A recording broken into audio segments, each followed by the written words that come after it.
Anio alahady fa enina ambin'ny folo ny volana jona taona 2024 alahady fahatelo manaraka ny trinité ary alahady izay natokany fitandremana ho aladin'ny fahasoavana sy alahady fampitondrana amin'ny iray rehetra koa arabaina manokana ny iray mpianakaviana rehetra natratra izao fetin'ny iray izao mbola mibanjina hatrany isika ny loha hevitra hoe miaro ny olona ny tompo ny liturjia amin'ny endriny fahatelo hatrany no ombonantsika ao anatin'izao fanompo-pivavahana izao riavana ho ampitombona aminareo mandrakariva ny fahasoavana sy ny fiadanana amin'ny fahalalana tsara n'Andriamanitra sy Jesosy Kristy tompontsika amen. Andeha hisaotra sy hideran'Andriamanitra isika ka andeha hitsangana isika hamaky ny salamo. Rehefa samy nahita isika dia vakitsika amin'ny anaran'i Jesosy zany manao hoe Andriamanitra no aro sy hero antsika mpamonjy mora azo indrindra amin'ny fahoriana izy koa izany tsy atahorantsika na dia ho levina aza ny tany na mifindra ho amin'ny ranomasina aza ny tenimbohitra na mirondrona sy misamboaravoara aza ny onjany ka miorooro ny tenimbohitra noho ny fisafokany amen.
Andeha iombona mivavaka isika riavana. Ry Andriamanitra tomponay tsara indrindro, tompo sy mpanjakanay ianao. Indreto izahay tafavory indray, mananatra amin'ny feonay midera sy mankalaza ary manome voninahitra anao satria Andriamanitra lehibe sy mahagaga loatra ianao. Ianao ilay Andriamanitra manan-karena fitiavana ka manome fitiavana anay mandrakariva. Ianao ilay Andriamanitra nahary anay hiavaka amin'ny zavaboary izay noforoninao ka miteny anay isan'andro hoe malala eo masoko ianao be voninahitra ianao sady tiako. Misy ranao izay Andriamanitra fa noho ny famindramponao matoy izay mbola tafangony eto indray. Isaoranay ianao fa ny fitiavanao no tsy mahalandritra anay. Isaoranay ny fitiavanao tsy misy fetra asehonao amin'ny Jesosy Kristy mba ho famonjena anay. Isaoranay ianao Tompo fa matoy izay mbola velonay na dia noho ny fahasoavanao sy ny famindramponao fa tsy noho ny ezaky ny tenanay akory. Andriamanitra, fenohy ny fahatsaranao ary izao fanompona tanterahana izao dia aoka ny fanainao masina no hitaridalina anay mba anome ainanay mihitsy ao anatin'izao fanompona izao mba ho tafaray marina tokoa aminao Andriamanitra ivavahanay izay raha miara eto amin'izao toerana izao fa amin'ny anaran'i Jesosy no naovanay ny vavakay amen. Tonga eo amin'ny fotoanany ankizy tsika riavana angatana ny tanora sy ny ankizy hitsangana manao ny hira rehefa voalahatra.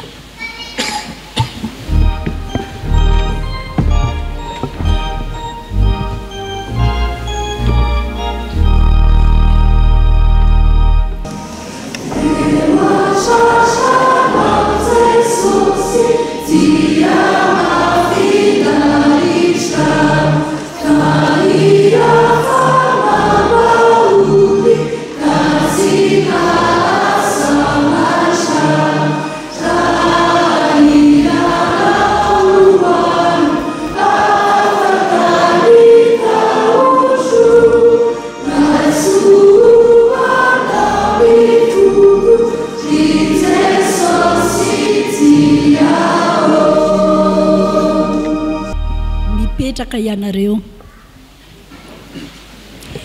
ampoanao ny fahasoavako Korintiana 2:12 toko 12 ny 7 izany tenin'Andriamanitra izany no hiara-banay sy sampana sekoly alahady eto amin'ny FJKM Isotro Tiavana ho anareo ray mpianakaviana rehetra koa mialohan'ny anaovan'ireto zanantsika reto tsy anjery dia hiaraka hivavaka tsika tompo. Ry Andriamanitra zoko be fitio misaotra anao indray izahay amin'izao anio izao izay namomezanao ny fety ankalazainay andray. Jesosy malala ireo ny ray apetrakay ao ampelantananao tsy miafina aminao ny asa ataony tsy miafina aminao ny entana mavesatra eo amin'ireo ankonany nefa Jesosy malala matoko manana anao izy ireo ka andray ny teny soratra masina mandrakariva ka hivavaka aminao satria aoka ho fantatra izy ireo fa ao aminao ihany misy vahaolana. Maro koa nefa Jesosy ndray mpianakaviana ankehitriny ao ny marary any amin'ny hôpitaly ao koa ny marary any trano kapoka taminao Jesosy ny anasitrana an'izy ireo ary atsiaro anao mandrakariva koa izy na inona mahazo azy. Maro koa nefa tompo ireo ray mpianakaviana tsy mba mahatsiaro ny ankonany variana fotsiny any ivelany variana amin'ny filibana variana any amin'ny famonoana vady. Jesosy malalo apetraka eo ampelantananao ireo ny fanainao masina Jesosy irao amin'ny ampafantaro azy fa manana ny fiainana izay farany izy dia ny fiainana mandrakizay dia manatrefa nay masina izao fotoana izao anomezanay voninahitra ny anaranao amin'ny anaranao Jesosy Kristy no anaovanay izany mivavaka izany. Amen.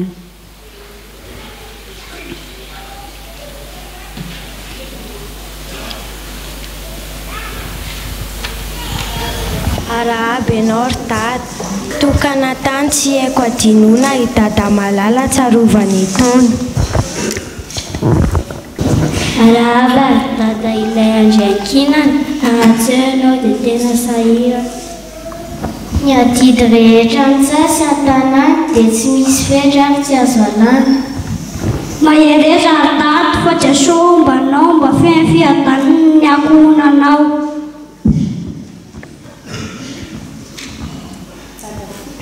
Tadaviny fanireny tsy renanao fa akaikindeny eny koa Jesosy rehefa miteny. Tamin'i Jesosy ampinga sery izay ambalany tsy voahery idiran'i Jesosy atsana isika hiara-andovan'ilay paradisy. Hoy ny Tompo Jesosy aminao. Hoy ny Tompo aminao ho tahin'i Jehovah-Andriamanitra tsao ianao amin'ny asa rehetra izay atao tananao Deuteronomia 4:20 tapany B. Ho an'Andriamanitra irereny eny voninahitra. Amen.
Iaraka hivavakarisika.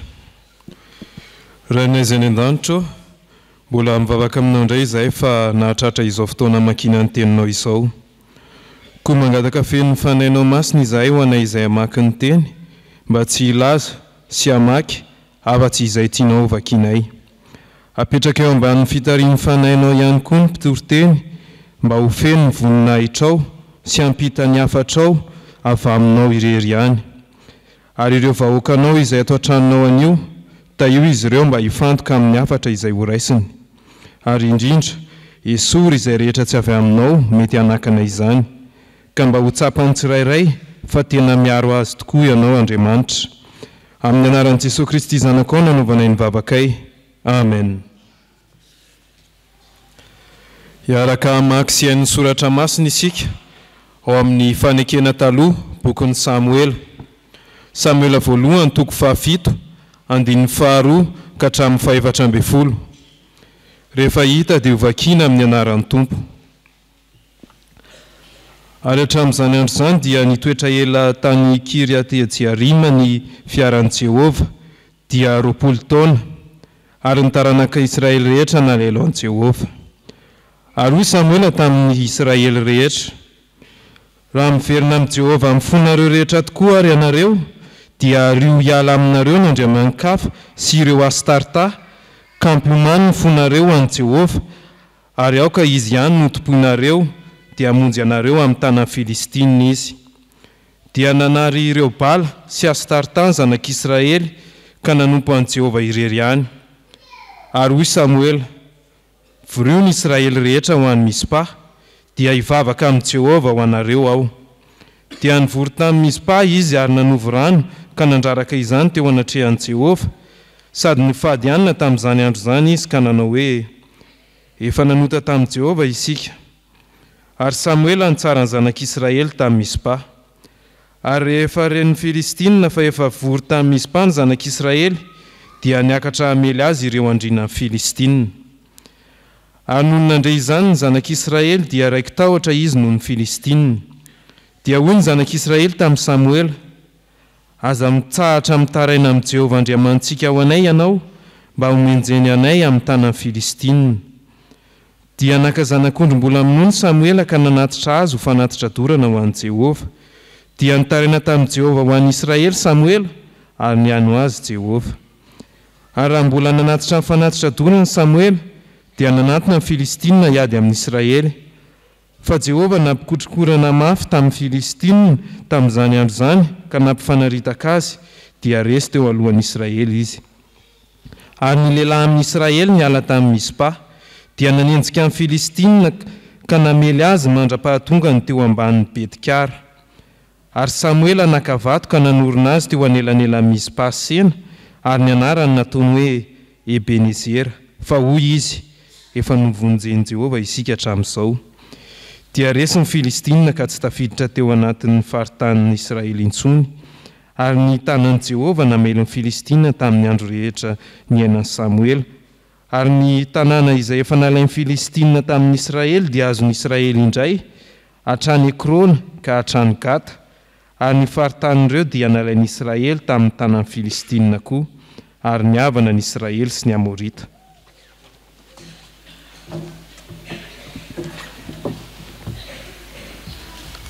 Ho tohizantsika ny famakinan'ny soratra masina ao amin'ny fanekena vaovao filazantsara araka ny Marka. Marka toko 4 andininy 5:30 ka hatramin'ny 1:70. Ary ho faranantsika ny famakinan'ny soratra masina ao amin'ny bokin'ny Asan'ny Apôstôly. Asan'ny Apôstôly toko 7:20 andininy 5 ka hatramin'ny 1:10. Rehefa vita dia ho vakiana amin'ny anaran'ny Tompo. Ary andro izay ihany, rehefa hariva ny andro, dia hoy izy taminy, andeha isika hita ho eny ampita. Ary rehefa nampidiny mpiana ny vahoaka, dia nentiny tamin'io sambo kely io tamin'izao ihany Jesosy. Ary nisy sambo kely sasany koa niaraka taminy. Ary nisy tafio-drivotra mahery, ary nianjerazerany ny alin-drano ny sambo kely ka nila ho fendrano.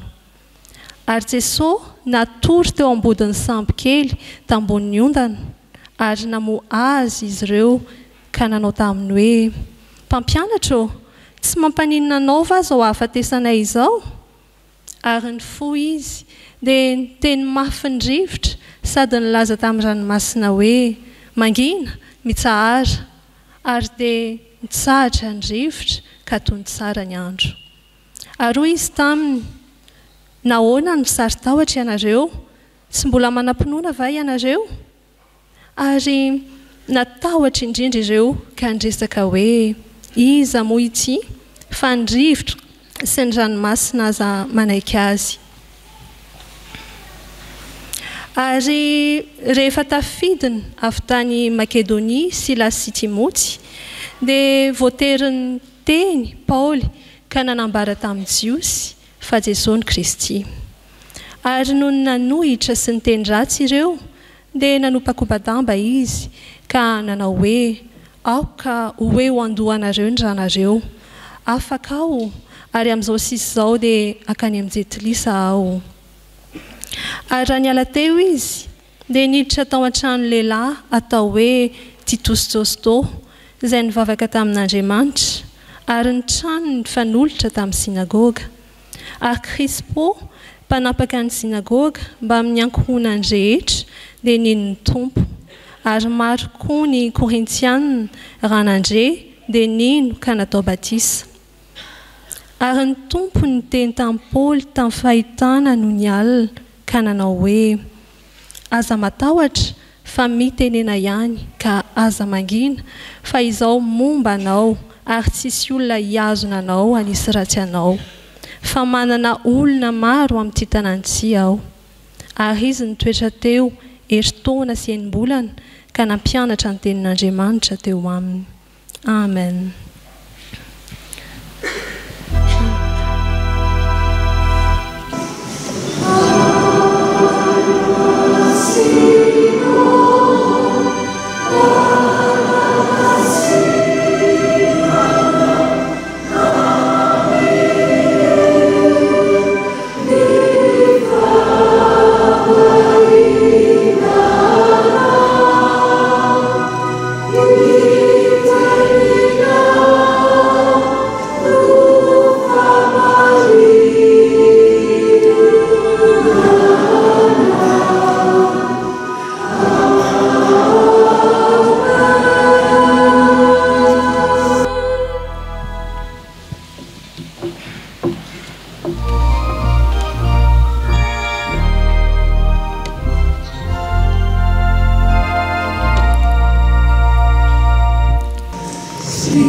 ho aminareo rehetra ny havana ny fahasoavana sy ny fiadanana avy amin'ny fahalalana tsara an'Andriamanitra sy Jesosy Kristy tompontsika.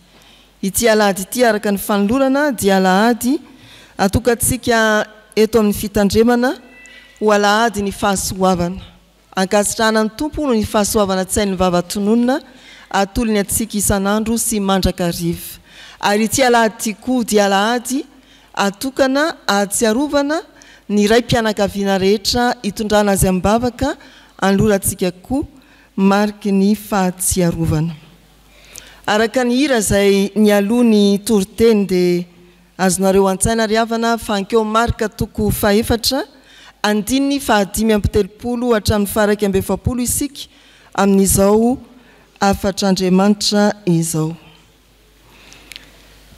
Marika toko faefatra ny andininy fahadimy ambitelopolo hatramin'ny faraika amby efapolo. Manohy ny fampianarana ireo mpanaradia azy ny tompo rehefa nampianatra ny amin'ny fanjakan'Andriamanitra tamin'ny alalan'ny fanoharana tao amin'ny sampokely izy manoloan'ireo vahoaka maro dia niditra ny sampokely indray manohy ny fampianarana ary fampianarana pratika izay anambarany ny maizy azy ireto zavatra telo reto ry havana no entiny tompo ampianarina ao anatin'ny tafio-drivotra izay niarahany tamin'ny mpianatra. Ny voalohany dia fanambarana fa Jesosy Kristy dia Andriamanitra manatrika amin'ny toerana rehetra, amin'ny fotoana rehetra, amin'ny toe-javatra rehetra. Ny andininy fahavalo amby telopolo. Ny faharoa, Jesosy Kristy dia Andriamanitra manana ny fiadanana, tompo ny fiadanana sy ny fitoniana Jesosy Kristy. Ny andininy fahasivy amby telopolo. Ary ny fahatelo farany, eto i Jesosy dia mampianatra fa izy dia tompo ny fahefana rehetra. Jesosy Kristy dia Andriamanitra tompo ny fahefana rehetra. Jesosy Kristy Andriamanitra manatrika amin'ny fotoana rehetra, amin'ny toe-javatra rehetra, amin'ny toerana rehetra. Eo amin'ny andininy fahavalo amby telopolo, rehefa tonga ny tafio-drivotra mahery ary nila ho feno rano ny sampokely dia milaza ny andininy fahavalo amby telopolo fa Jesosy natory ary nofoazin'ny mpianatra izy manao hoe tsy mampaninona anao va ny hafatesanay. Ry havana malala eo amin'ny fiainantsika kristianina dia misy fahadison-kevitra manao hoe Jesosy Kristy rehefa eo amin'ny fiainantsika na rehefa nandray an'i Jesosy isika dia tsisy tsony ny olana. Fa ny fahadison-kevitra anankiray hafa koa dia ny hoe rehefa tonga ny olana dia mieritreritra isika fa tsy ao Jesosy. Samy diso zany. Ny fiainana iarahana amin'ny Jesosy dia tsy hoe fiainana lavitry ny olana na fiainana tsy misy olana fa mety hitsenatsika tafio-drivotra azy tahaka ny mpianatra niaraka amin'ny Jesosy eto. Ny fiainana misy olana dia tsy hoe fiainana lavitry ny tompo, tsia akaiky eo ny tompo. Tsy hoe matory miesony izy fa azo tairina tsara. Izany ry havana no ilazana amintsika fa lesona anankiray ampitain'ny Jesosy amin'ny mpianatra any anaty sampokely ny filazana hoe Andriamanitra manatrika atsika amin'ny fotoana rehetra, amin'ny toerana rehetra, amin'ny tranga-javatra rehetra i Jesosy Kristy. Tsy Jesosy matory ny Jesosy ivavahantsika, tsy Jesosy mitazapotsy ny fahavoazantsika i Jesosy, tsy Jesosy tsy hita maso ka hoe lavitra atsika i Jesosy, tsy Jesosy mamela atsika irery amin'ny zava-mitranga i Jesosy. Eo izy ary izay andrasany amintsika dia ny anatonatsika azy ilazantsika ny tahotra mety mangeja atsika. Amin'ny maha olombelona atsika dia matahotra isika fa eo Andriamanitra akaiky manatrika amin'ny fotoana rehetra, amin'ny toerana rehetra antsoa izy dia ho valiny ianao. Hoy ny soratra masina koa manao hoe indro tsy matory na rendrena ny mpiaro ny Israely. Salamo 1:20 ny andininy 4. Fa ny fampianarana faharoa izay atolotry ny tompo ao anatin'ity sampokely tafian'ny rivotra ity dia ny filazana fa Jesosy Kristy dia Andriamanitra tompo ny fiadanana, tompo ny fitoniana, loharanony fitoniana. Hoy ny andininy 7:30 amin'ny anaran'i Jesosy. Ary ny fo izy dia ny teny mafy ny rivotra sady nilaza tamin'ny ranomasina hoe mangina mitsahara ary dia nitsahatra ny rivotra ka tony tsara ny andro. Tompo ny fiadanana Jesosy Kristy lay miaraka amin'ny mpianatra, lay momba ny fiangonana. Tompo ny fiadanana i Jesosy Kristy. Mampianatra i Jesosy ombieny ao amin'ny soratra masina fa azy ny fiadanana. Raha miteny izy manao hoe ny fiadanako no omeko anareo dia tsy hoe zavatra tsy anazy akory ny dia ho atolony fa tena azy madiodio ny fiadanana ka tiany omenantsika. Mangina mitsahara, tompo ny fitoniana i Jesosy Kristy. Indray isika dia avelantsika ny fiadanana fa misafidy korontan-tsaina isika.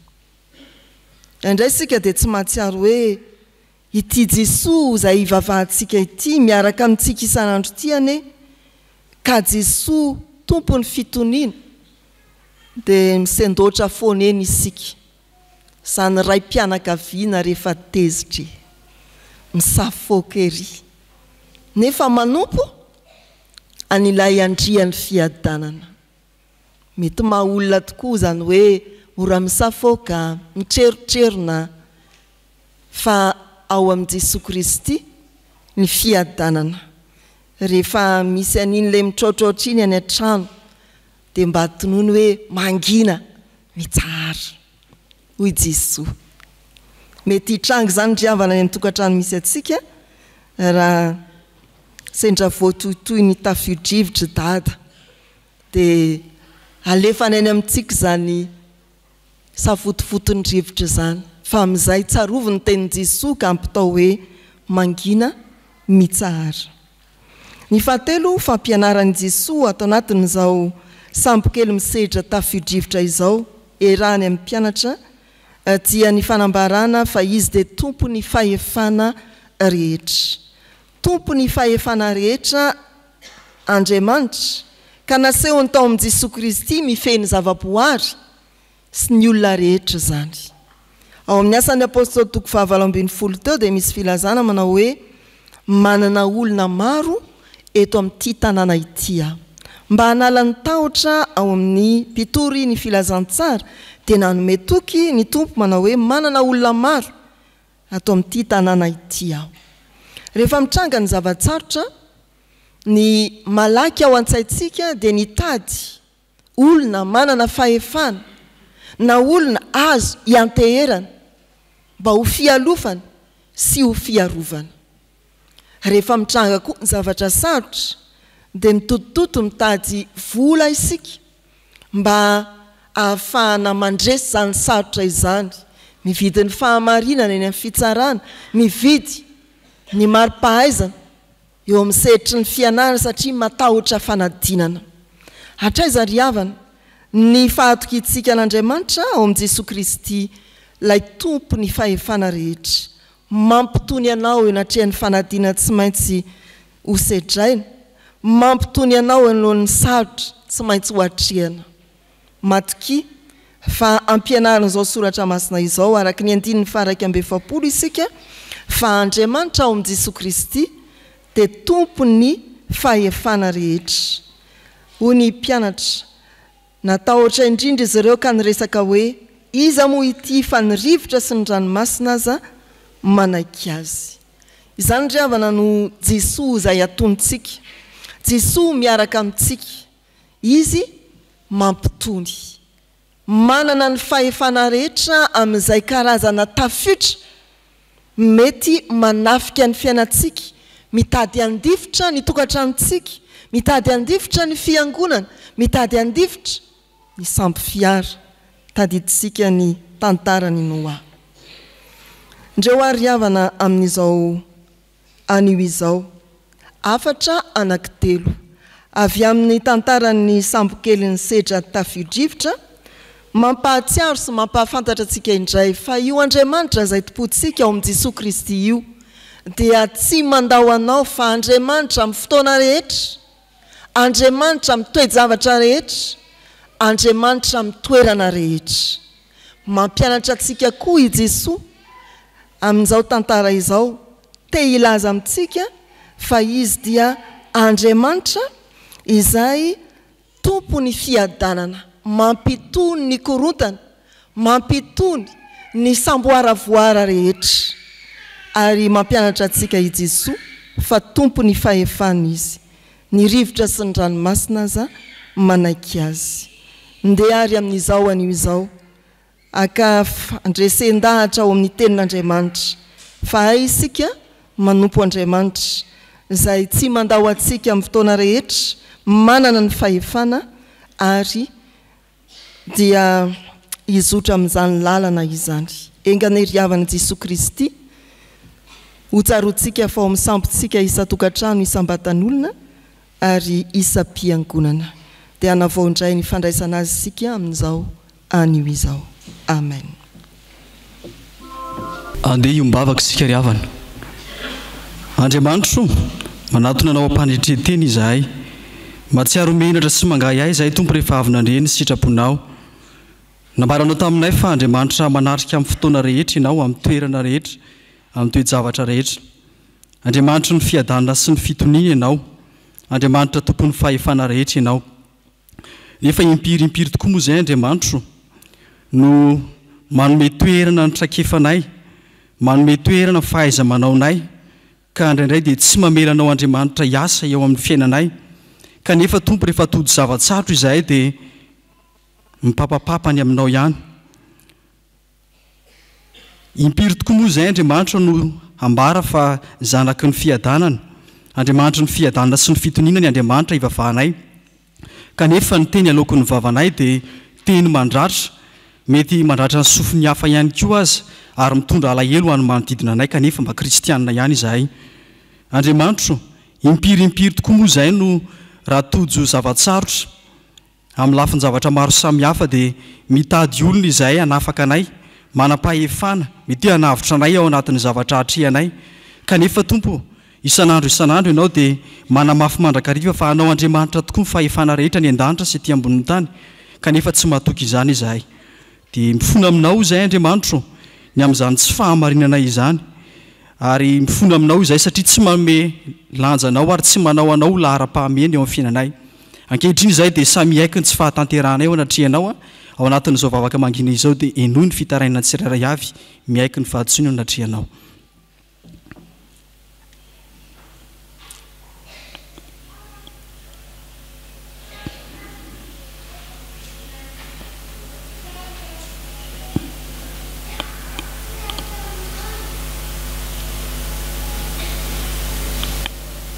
Tompo, ifonanay sy bebanay eo anatrehanao ny tsy fahatanterahanay, mamindrafo aminay Tompo, ary raiso ny fahavononanay handeha amin'ny fankatoavana araka ny sitraponao manomboka izao.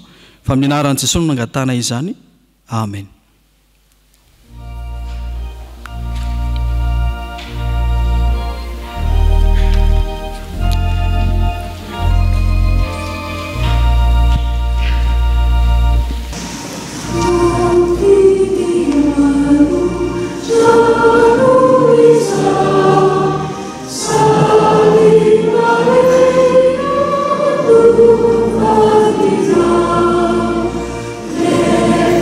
Let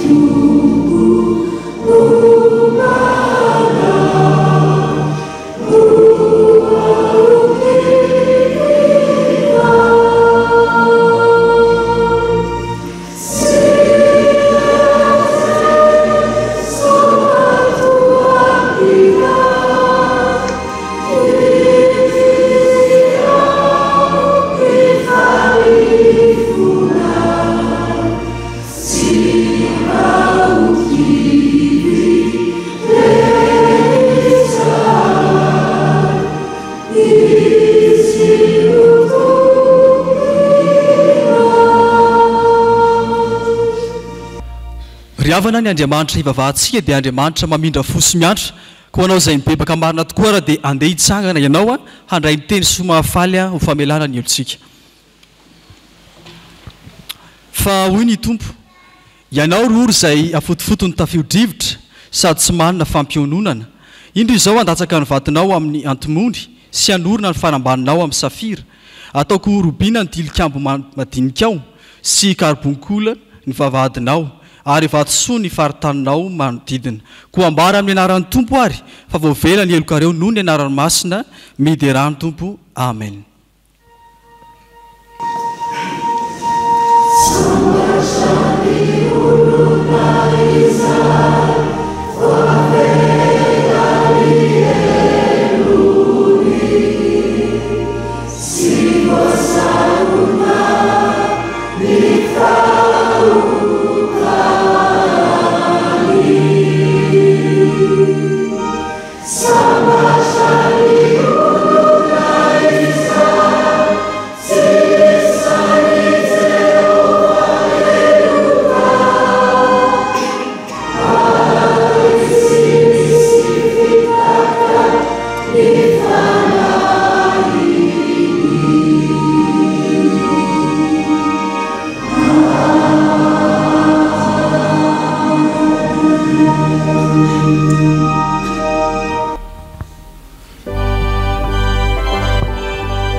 Antsika izay voavela heloka ry havana dia andeha ambaratsika ampahay be maso ny finoantsika araka ny fanekemponona fahatelo manao hoe mino an'Andriamanitra tsy toa aho izay mpanao ny lanitra sy ny tany Andriamanitra dia fanahy Andriamanitra dia fitiavana Andriamanitra dia manjaka hatramin'ny taloha indrindra ka ho mandrakizay Andriamanitra dia mampiseho ny fitiavany antsika fa fonom-bolam-panota isika dia maty hamonjy antsika Kristy mino an'i Jesosy Kristy zanalahy tokana tombontsika aho tonga izy tady sy hamonjy ny very izy ny lalina sy fahamarinana ary fiainana izy dia tsy miova omaly sy anio ary mandrakizay mino fanahy masina izy ny nanambara ny fanahitsika fa zanak'Andriamanitra isika fanahy iray ihany no mpambatisa rehetra ho tena iray ny fandresena izay eto mandresa tontolo izao dia ny finoantsika tompo ampitomboany finoanay amen.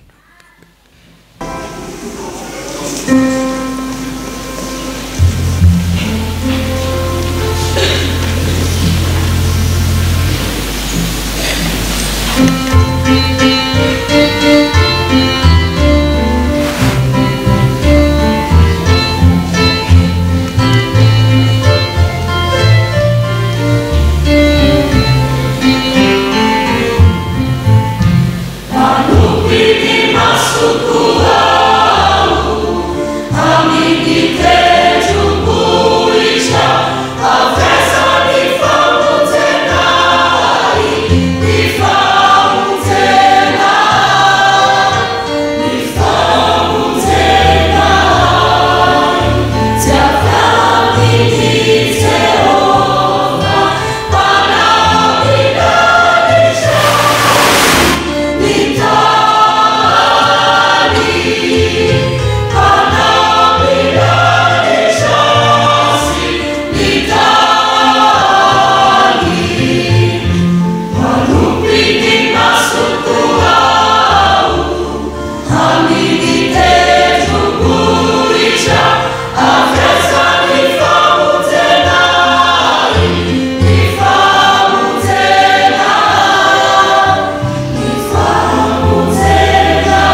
dia manantitra ny fiarabanantsika rehetra amin'ny anaran'ny tompo ry havana ity no asa vavolombelona hifanatrehantsika amin'ny tompo amin'ny fitoanany alahady ny fahasoavana. Ampatsivina trano fa natao indromian-taona zany nanomboka ity taona 424 ity fa tsy niandrasantsika amin'ny alahady farany amin'ny taona ihany.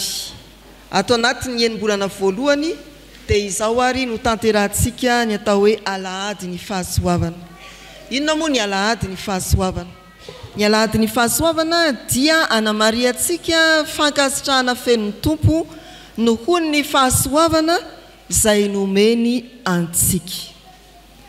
Aza diso hevitra ka hoe ny fahafaham-panadinana, ny fahazona faharandimby, ny fahitana asa sy ireo karazana fahombiazana samy hafa ihany no atao hoe fahasoavana. Fa fahasoavana indrindra koa araka ny fampianaran'ny fiangonana réformé misy atsika ny fahoriana fenon'Andriamanitra ny fanatrehany sy ny fanohanany. Tamin'ny fahoritsika dia teo Andriamanitra nanohana nampahery fahasoavana zany. Zany hoe tsisy afaka sikireto. Raha nizahn-toetra ianao dia nanafaka anao ny tompo fahasoavana zany. Raha todiny sarotra ianao dia nampangina ny tafitra ny tompo fahasoavana zany. Raha novanginy tamin'ny fitahiana mahatretrika ianao fahasoavana zany. Ohatra anankiray ao amin'ny Baiboly ry havana ny amin'ny vehivavy atao hoe Ana. Niara-ny fizahan-toetra mafy izy tamin'ny tsy fananananaka ary dia nijaly ampanambadiana. Fa rehefa nivavaka tamin'ny tompo izy dia nangataka zanaka ary nahazo soamantsara any Samuela. Nitanterahany ny fankasitrahana ny tompo araka ny voady izay nataony. Samuela voalohany toko voalohany 420 hatramin'ny 920 vakina amin'ny anaran'ny tompo manao hoe anoho ny efa maty ny zaza vao nentiny niakatra niaraka taminy izy mba amin'ny vatotr'ombola 3 sy koba iray efa ary divay iray tavoara ka nentiny ao an-tranon'i Jehova tao silo izy ary mbola kely ny zaza. Dia novonony ny vatotr'ombola iray ary nentiny ho any amin'ny Eli ny zaza. Ary hoy Ana, tompoko, raha velona koa ny ainao tompoko, izao ilay vehivavy nitsangana teo anilanao ka nivavaka tamin'i Jehova. Niazoko ity zazalahy ity no nivavahako dia nomeny Jehova izay nangatahako taminy. Koa atolotro ho an'i Jehova koa izy, eny amin'ny andro rehetra iainany dia voatolotra ho an'i Jehova izy. Dia nivavaka tamin'i Jehova izy. Ilay zaza nangatahana mafy tamin'ny tompo dia natolotra ho an'ny tompo indray. Inona zany no teo ampelantanany sisa? Efa nisy ry havana olona hoe nivavaka tamin'ny tompo mba ahazo asa fivelomana tena afoy ny voalohan-karamany ho fanomezana ho an'ny tompo ampandrosoana ny asan'Andriamanitra. Fa efa nisy koa ny olona hoe nanao voady hoe raha teraka ny kisoako dia omeko azy izay inona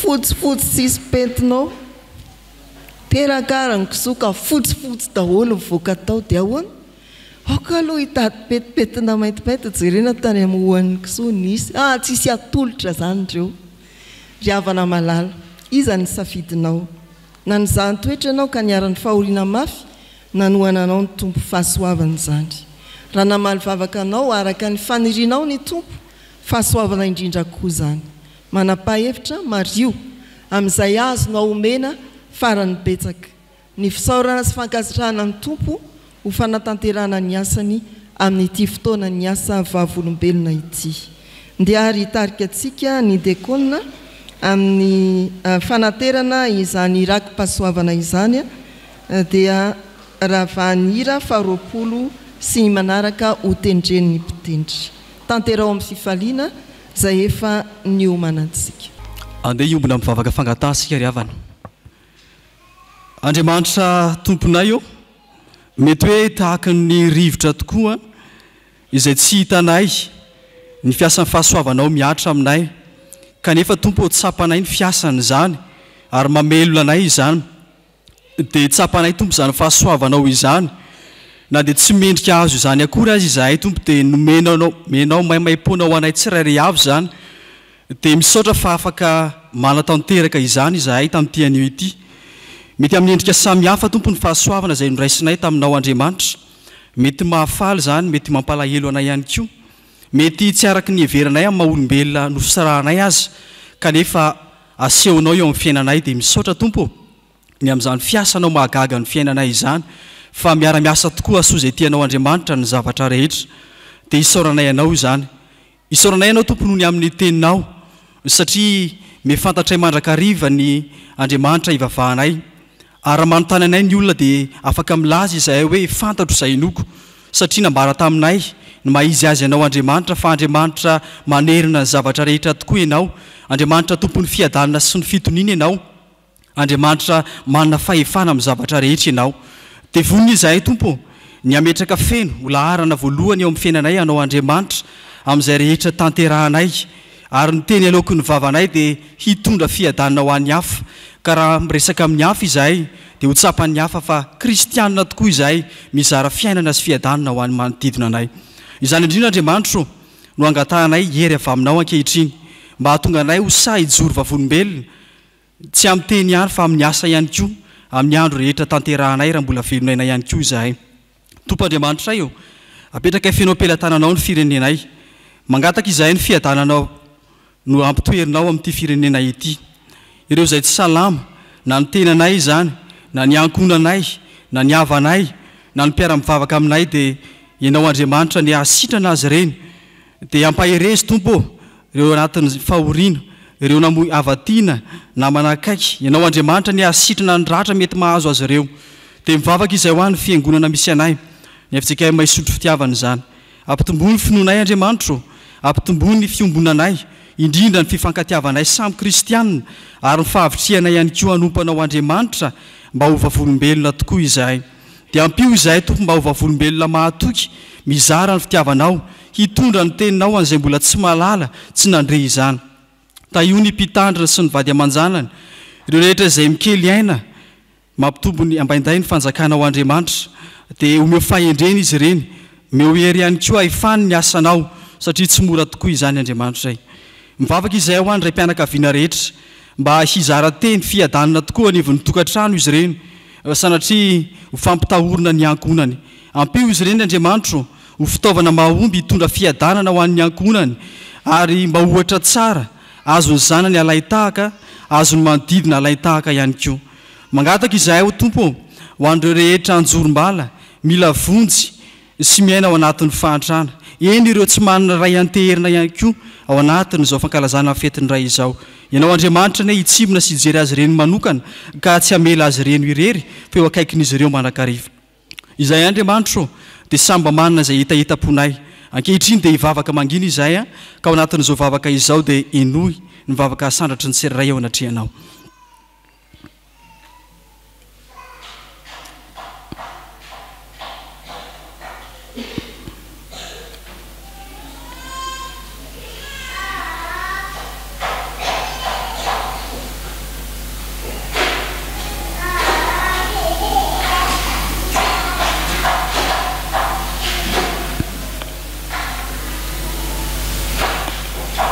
Indro tompo apetraka feno am-pelantananao mandrakariva ny fiainanay tahaka ny ianao Andriamanitra mikarakaranay isan'andro dia izany mbola irarianay ny tohizany fikarakaranao anay mandra-pialanay aty amin'izao tontolo izao.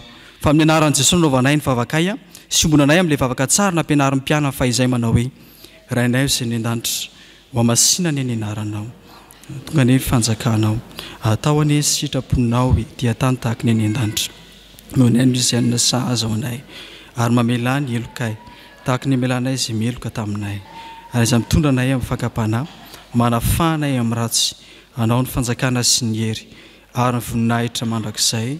Amen. Tonga amin'ny fotoanan'ny fifampitondrana isika ry havana dia ny fanamariana ny fetiny ray. Raha ny fomba mahamalagasy antsika no zoina dia ny ray aman-dreny aloha no arabaina mialoha. Aty amin'ny sehatry ny fianam-piangonana kosa dia tahaka ny mandroso ny mofo sy ny kapoaka amin'ny fotoana fandraisana fanasan'ny tompo izany. Ka ny vahoaka an'Andriamanitra aloha no mena mialoha izay vao ny ray aman-dreny mpiangonana.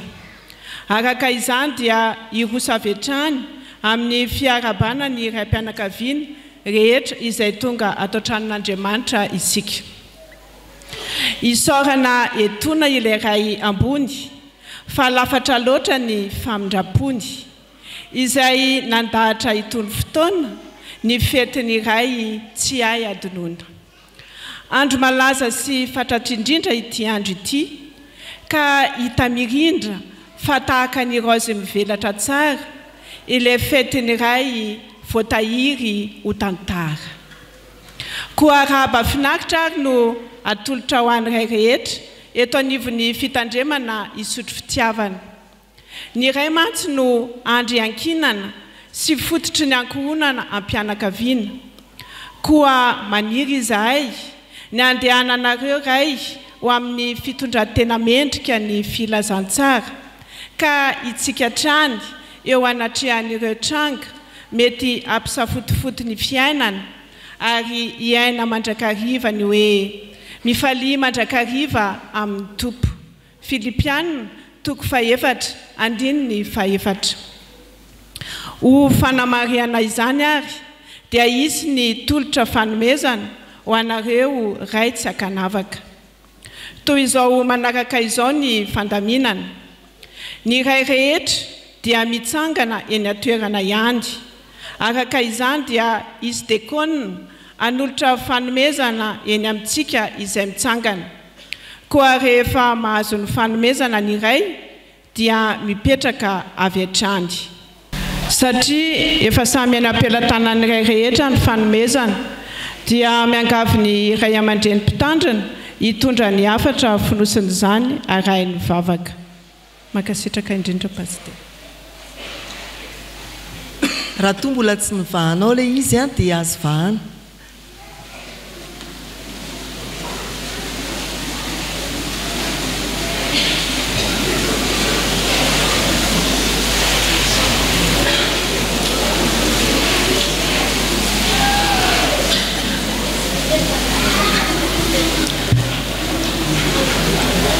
Ity fisalotra ririny ity nefa koa entina mianjaika no fanomezana natolotry ny fiangonana anareo ray mpianakaviana rehetra amin'izao taona 420 izao.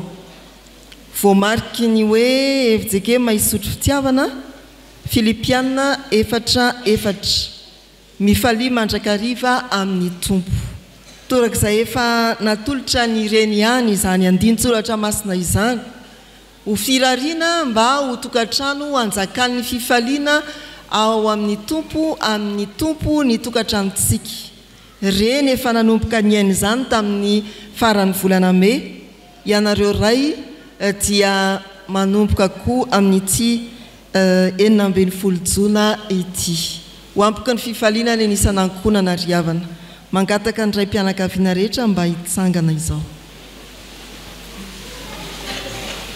raha tena tianao le fanomezana dia efa nisaloranao sahady nefa koa mety tsitsitsina eto zany ny ahitana hoe iza ny tena ray mpianakaviana mahay mianjaika iza ny ray mpianakaviana mbola miandry ny aneny foana vao hoe ataovy an'izao iny ataovy an'izao iny ohatra n'izao a mifanaovana an'iny dia misaotra ny tompo isika riavana voalohany no ny fisianareo ray mpianakaviana tonga mivavaka amin'izao andro manokana izao nisy mantsy any atoerakafa no ahitana azy fa ianareo indreo tonga ary arabaina tonga soa ato amin'ity fanompompivavana ity ny faharoa dia misaotra an'Andriamanitra afaka manolotra izao ny fiangonana ary tena manolotra izany ampitiavana mba ho fifaliana ho anareo ray mpianakaviana ary ny fahatelo dia misaotra an'Andriamanitra ny fiangonana mbola azahoana mitaona anareo androso bebe kokoa hifaly amin'ny tompo amin'ny anjara fanompoana izay natolony anareo eto amin'ny fiangonana na mpivavaka ianareo na mpikambana anatin'ny sampana na tompona andraikitra voafidy sy voatokana amin'ireny anjara fanompoana ireny ho aminareo aneny tompo mirarisoa sy mampahery ireo tsy eo akaiky ny ray mpianakaviana no ny antony araka an'Andriamanitra so ny antony samihafa ara-piarahamonina ny tompo ane hoe ananila anareo mandrakariva ary tsy matorina rendreny izy fa miaro anareo isan'ankonana andeha hivavaka isika riavana tompo misaotra indrindra fa ny alehibe ny fitiavanao ary ny amarony ny fahasoavanao tsy azo tononona no antom-pisiny tony fotoana manokana itony tianay ianao ary mampianatra anay aneo fitiavana ampiarabelona aminay ka no tanterahan'ny fiangonana izany manoloany reto ray mpianakaviana mpiara-mivavaka manome ny fahasoavana ho an'ny fiangonana ianao ary mampianatra ny fiangonana mba hizary zany fahasoavana izany dia nozarainay tamin'ny reto ray mpianakaviana ireto ny fahasoavana ho Andriamanitra mangataka aminao izahay ry tompo Andriamanitray mba hampiorina tsara ny fonondreto mpanompolanao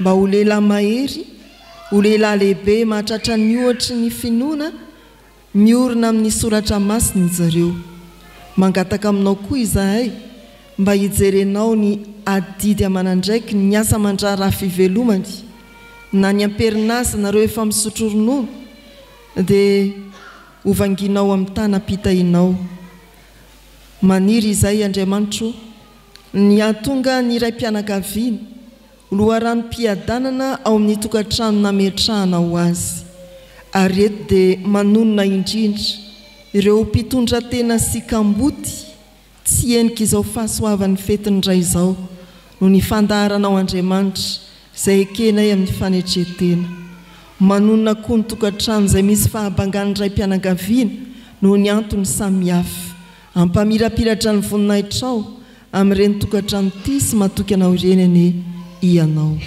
manonona ireo ray mpianakaviana tsy tonga tamin'izao fotoana izao na inona antony izany fahasalamana mety ho fiamorana koa tamin'ny finoana mety ho sakana arakasy ianao Andriamanitra no anome tanana azy ireny ary hampijoro azy ho tena lela mahery ao aminao izany no vavaka sandratray ry tompo ary tononona amin'ny anaran'i Jesosy Kristy amen petraka ianareo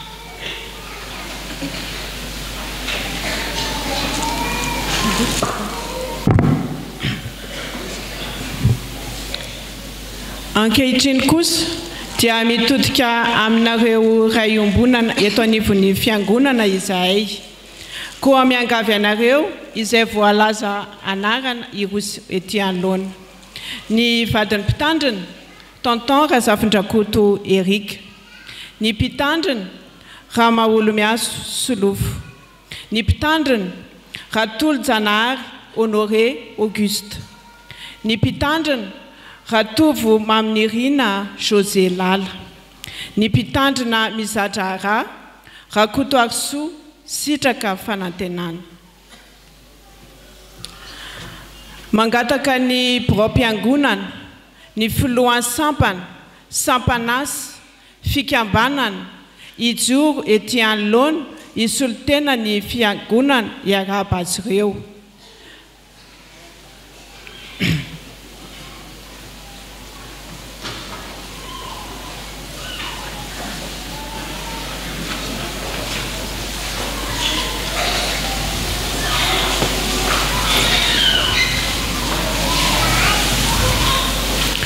Mahatsiaro anareo manokana izay tompoko satria ianareo no toy ny sanga sy lopitaridalana anay ho amin'ny fahintsina araka ny filazantsara. Ho toa aminareo mandrakariva eny voalazan'ny soratra masina izay efa diso fantatrareo loatra manao hoe fa mifaly kosa sy miravoravo mandrakizay. Isaia 5:20. Ary ho fanampin'izany dia hoy izay hoe lalana lavitra sady mahamay no mbola hodiavinareo reray koa mahereza sy mahatanja ny tompo hitantana ary hitahy. Fanampin'ireo sady farany indrindra ny fiainanareo irina irindra mba ho tarafina fa tena miavaka satria anareo dia olo ny vavaka. Ho tantely fanampiny anoka dia fifaliana ho an'ny fiangonana manontolo ny manolotra mari-pahatserovana ho anareo.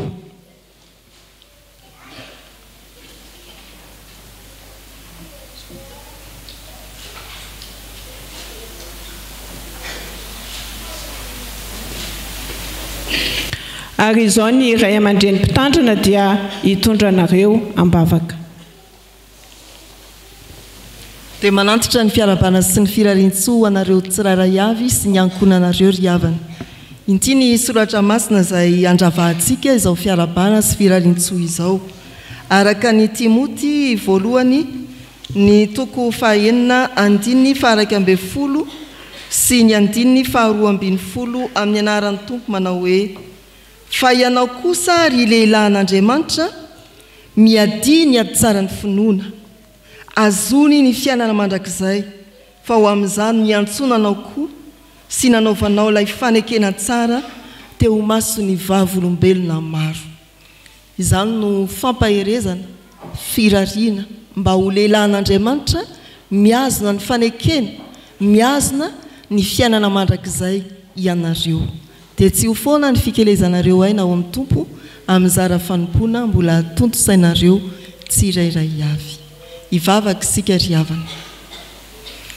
Tompo manolotra anay fifaliana ao aminao ianao fa mampitodika anay indrindra koa amin'ireto ray aman-dreny ireto ahafahanay manonona fiarabana sy firarintsoa manokana ho azy ireo no nanavahanao azy eo an-tanimbolinao amin'ny mahampitandrina amin'ny mahavadina mpitandrina ary dia mandroso eo anoloanao amin'ny fanetreteny izay manantitanana aminao mba hiazonanao azy ireo amin'izay efa niantsonao azy tsirairay avy anomezanao azy ny fanahy masina koa ahatonga azy ho lehilahy an'Andriamanitra miady ny ady tsara ny finoana miazona ny fiainana mandrakizay araka ny fanekena tsara efa nitononona teo anatrianao sy ny vavolombelona maro.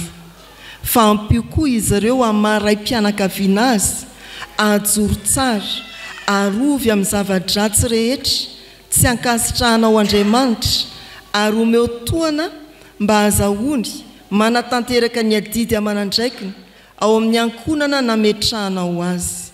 Dia faly ny fiangonana miara-dalana amin'izy ireo tamin'ity fitandremana ity ary ianao hitahiry azy amin'izao fiombonana masina izao amin'ny anaran'i Jesosy no hanonanay ny vavakay. Amen. Petraka ny fiangonana. Mirabatsika amin'ny anaran'ny Tompo ry havana ary miraba ny lehilahy rehetra ray mpianakaviana. Faharoa maranaka araka izany dia misaotra an'Andriamanitra tokoa isika afaka mena izao fotoana izao ho fanamarihana izany fotoana izany. Reto misy soratra masina ho entina ho an'ny ray mpianakaviana. Araka ny salamo fa 430 ny andiny voalohany. Isaotra ny Jehovah mandrakariva eo ambavako mandrakariva ny fiderana azy. Ray feno fisaorana. Joshua 4:20 ny andiny 10:20. Izao sy ny ankonako dia anompo an'i Jehovah izahay. Ray anao safidy mazava. Dia ho an'Andriamanitra irery ny voninahitra. Amen.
Raiso tanteraka aminareo ny tsodrany tononona amin'ny anaran'ny Tompo.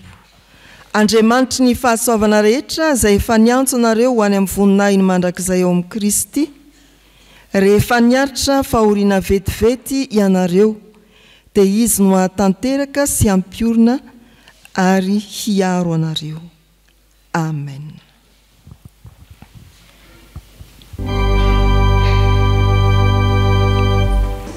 We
ho an'Andriamanitra ireriany eny ny voninahitra amin'ny anaran'ny Ray sy ny Zanaka ary ny fanahy masina.